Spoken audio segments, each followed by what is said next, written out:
তোমাদের জীবনটা কিরকম হবে অনেকটাই নির্ভর করতেছে যে তুমি কাদেরকে বন্ধু বানাচ্ছ।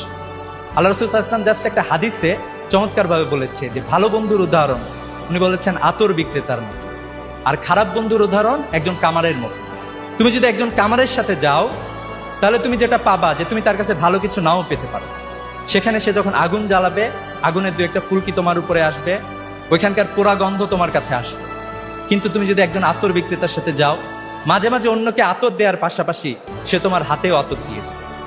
যদি নাও দেয় তারপরেও তুমি তার কাছ থেকে সবসময় একটা সুঘ্রাণ পাবা। তো আমি তোমাদেরকে বিশেষভাবে বলবো যে তোমরা ভালো মানুষদের সাথে থাকার চেষ্টা করো। দেখো, বিশ্ববিদ্যালয়ে অনেক ফার্স্ট ইয়ার এসেছিল, আবরার ফাহাদকে যারা খুন করেছিল আমি জানি তারা এই নটর ডেম সহ ভালো ভালো কলেজ থেকে এসেছিল।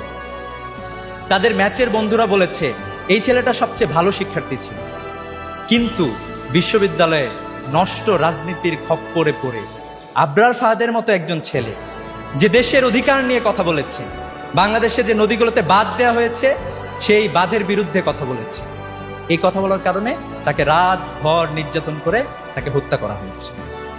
আমরা দেখলাম যে এই যে ইন্টারমিডিয়েটে খুব ভালো ছেলে ছিল সেও এই হত্যার সাথে জড়িত ছিল। আমরা এরকম একটি নষ্ট রাজনীতি আমরা পেয়েছি।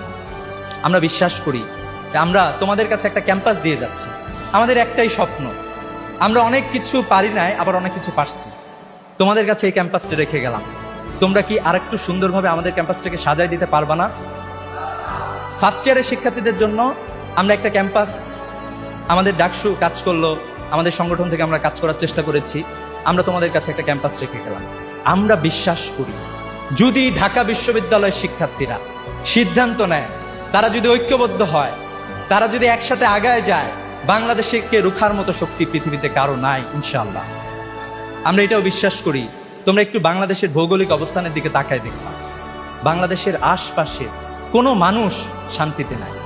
তোমরা একটু মায়ানমারের দিকে তাকাও, সেখানকার রোহিঙ্গা মুসলিমরা মায়ানমার থেকে বিতাড়িত হয়ে বাংলাদেশে আশ্রয় গ্রহণ করেছে, তাদের ঠাঁই দেওয়ার জায়গা বাংলাদেশ।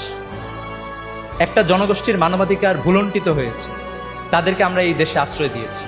একটু তাকায় দেখো আসামের দিকে, সেখানে এনআরসি বাস্তবায়ন হয়ে গিয়েছে, অসংখ্য মানুষের নাগরিকত্ব চলে গিয়েছে, শুধুমাত্র ধর্মের কারণে, বিভিন্ন কারণে তাদের নাগরিকত্ব চলে গিয়েছে। তোমরা একটু কলকাতার দিকে তাকাও, কয়েকদিন আগে নির্বাচন হয়েছে, সেখানে নানা ধরনের বঞ্চনা নিপীড়ন একের পর এক আমরা দেখতে পাচ্ছি। কিন্তু পক্ষান্তরে তোমরা বাংলাদেশের দিকে একটু তাকাও, জুলাই বিপ্লবের পরে যেদিন আশঙ্কা তৈরি হয়েছিল কেউ কেউ মনে হয় মন্দিরে গিয়ে হামলা করতে পারে, আমরা সেদিন দেখেছিলাম বাংলাদেশের সকল শিক্ষার্থী, স্পেশালি কওমি